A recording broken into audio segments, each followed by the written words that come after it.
सबको जय मसीह की। एक बार फिर से रैप्चर रेडी मिनिस्ट्री में आप सब लोगों का स्वागत है। मैं आपका मित्र पास्टर प्रशांत मसीह एक बार फिर से आप सब लोगों का इस चैनल में स्वागत करता हूं। थोड़ा सा प्रोफेसी से हटकर इस बार प्रभु ने मन में डाला कि क्रिसमस का सीज़न है, इसलिए क्रिसमस के कुछ भेद को मैं आपके लिए प्रकट करूं। आज सारी दुनिया में प्रभु यीशु मसीह के जन्म के रूप में क्रिसमस को मनाया जा रहा है, पर हमारे पास वो कहानी है जो पिक्चर्स से हमको मिली, जो पेंटिंग से हमको मिली, या जो लोगों ने हमको बताया। पर कभी हमने कई बार इसे खोजने का प्रयास नहीं किया कि इसके पीछे सच्चाई क्या है, कैसे ये हुआ, क्यों ये हुआ, इसका भेद क्या है। तो कुछ वीडियोस मैं बनाऊंगा एक के बाद एक, छोटे छोटे, जो ये बतलाएंगे कि जब क्रिसमस हुआ तो उसकी सच्चाई क्या थी। पहली बात, बैतलहम ही क्यों क्यों परमेश्वर ने बैतलहम को यीशु के जन्म के लिए चुना। 750 साल पहले, 730 साल एग्जैक्टली अगर आप कहें, करीब करीब 730 साल पहले मीका नाम के एक भविष्यवक्ता ने भविष्यवाणी करके मीका नबी की पुस्तक उसके 5वें अध्याय की दूसरी आयत में कहा, हे बैतलहम एफ्राता, यदि तू ऐसा छोटा है कि बहुतों से हजारों में गिना जाता, तो अभी तुझ में से मेरे लिए एक पुरुष निकलेगा जो इज़राइलियों में प्रभुता करने वाला होगा।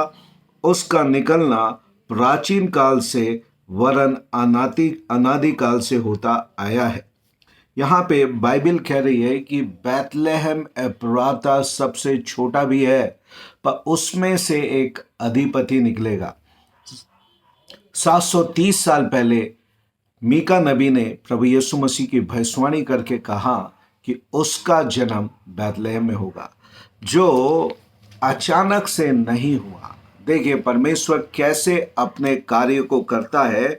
यदि आप लूका की पुस्तक में जाएं, उसका दूसरा अध्याय को देखें तो वहां पे लिखता है, मैं कुछ आयतों को, शुरुआती आयतों को एक आयत से पढ़ूंगा। लूक चैप्टर 2 वर्स 1 से मैं आपके लिए पढ़ूंगा। उन दिनों में अगस्तुस कैसर की ओर से आज्ञा निकली कि सारे जगत के लोगों के नाम लिखाए जाए। यह पहली नाम लिखाई उस समय हुई जब क्विरिनियुस सीरिया का हाकिम था।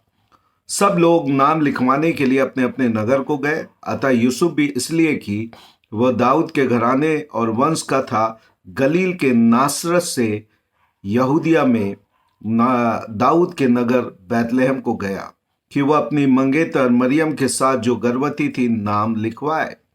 यहां पर देखिएगा कैसे परमेश्वर नासरत से बैतलहम यूसुफ और मरियम को लेके जा रहा है। एग्जैक्टली इसी समय पे जब मरियम प्रेग्नेंट है। ये नाम लिखाने की घटना कभी भी हो सकती थी, पर परमेश्वर ने उस समय ये नाम लिखवाने के समय को चुना जब मरियम अपने पहलेटे को जन्म देने पर ही थी। It was like a 9 month, करीब करीब 9वां महीना उसको चल रहा था। 9वां महीने से पहले, हाँ, करीब करीब बताते हैं कि 3 महीने की यात्रा वहाँ से लगती थी। नासरत जो था वो यरूशलेम से 6 माइल या 7 माइल की दूरी में।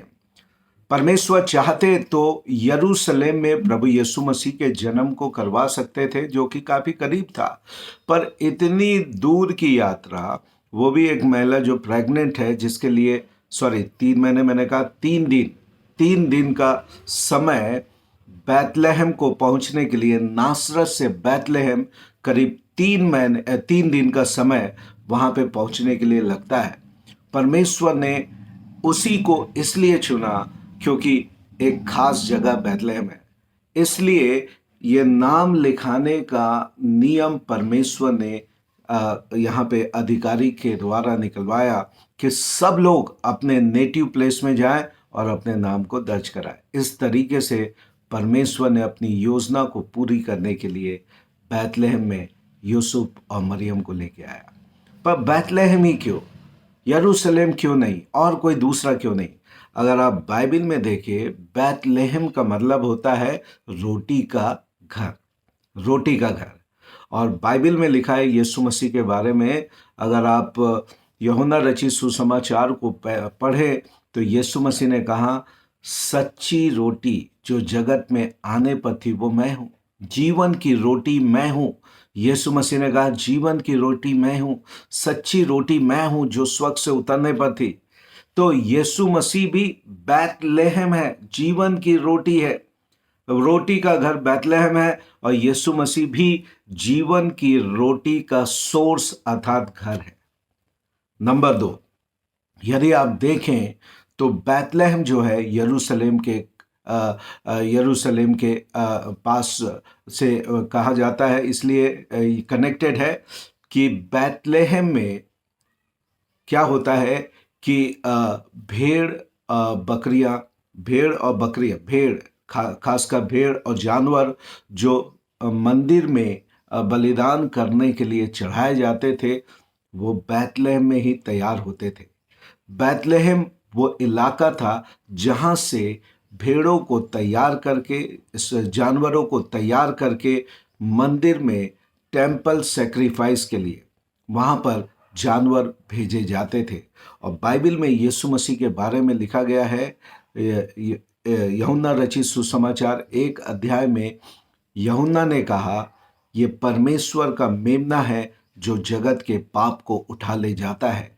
और यीशु मसीह परमेश्वर का मेमना था जो जगत के बलिदान के लिए इस धरती पे होने के लिए आया था।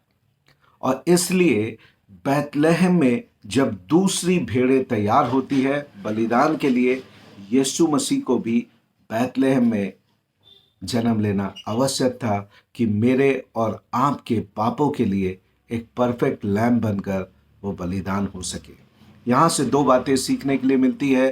पहली बात ये कि परमेश्वर किस तरीके से अपनी योजना को पूरी करने के लिए कई बार विभिन्न परिस्थितियों का इस्तेमाल करता है जो हमारी समझ में नहीं आता कि क्यों 3 दिन की यात्रा मरियम और यूसुफ को करके, इतनी कठिन यात्रा करके बैतलहम तक के जाना पड़ा नाम लिखाने के लिए। परंतु परमेश्वर इसलिए लेके गया कि अपनी उस योजना को जो 730 साल पहले मीका भविष्यवक्ता के द्वारा कहा था, इस रीति से पूरी कर सके। आज मैं आपको एक संदेश देना चाहता हूँ। आज जिस परिस्थिति से होकर आप गुजर रहे हैं, आपको नहीं समझ आ रहा होगा कि ये परिस्थिति मेरे जीवन में क्यों आई है, पर एक दिन आप ये जानेंगे जब परमेश्वर अपनी योजना को उस परिस्थिति के द्वारा पूरा कर लेगा, आप कहेंगे ये वो कारण था जिसके कारण से परमेश्वर ने मुझे इस परिस्थिति से होकर जाने के लिए लेकर गया कि अपनी योजना को मेरे जीवन पे पूरा कर सके। प्रभु आपको इस बैतलहम के संदेश के द्वारा आशीष दे और आप जीवन की रोटी जो यीशु है उसे अपने जीवन में खा सके ताकि जीवन को प्राप्त कर सके। God bless you all.